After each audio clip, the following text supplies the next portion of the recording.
ఇప్పుడు ప్రారంభమవుతుంది ఒక యోధుడి కథ. కార్తికేయుడు శక్తి, ధైర్యం, విజయం యొక్క రూపం. కార్తికేయుడు సాధారణ దేవుడు కాదు. ఆయన దేవసేనాధిపతి, దేవతల సేనాధిపతి. ఒక సమయంలో అసురుడు తారకాసురుడు భయంకరమైన శక్తిని పొందాడు. అతను దేవతలను ఓడిస్తూ ప్రపంచాన్ని భయంతో నింపాడు.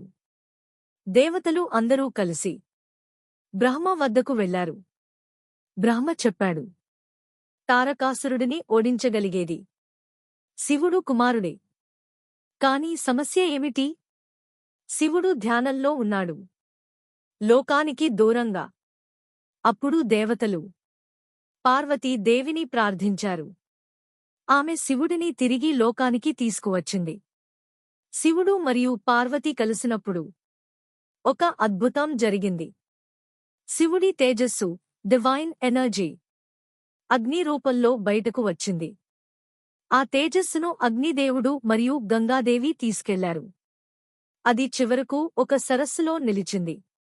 అక్కడి నుండి ఆ తేజస్సు 6 శిశువులుగా మారింది. ఆ 6 పిల్లలను కృత్తికా దేవతలు పెంచారు. తర్వాత ఆ 6 పిల్లలు కలిసిపోయి ఒక శిశువుగా మారాడు, 6 ముఖాలతో. అతడే కార్తికేయుడు. షణ్ముఖుడు 6 ముఖాలు ఉన్నవాడు. చిన్న వయసులోనే అతను అపారమైన శక్తిని సంపాదించాడు. దేవతలు అతన్ని తమ సేనాధిపతిగా నియమించారు. తర్వాత తారకాసురునితో యుద్ధం ప్రారంభమైంది. కార్తికేయుడు తన ఆయుధమైన వేల్, శక్తికుంతం తో భీకరంగా పోరాడాడు.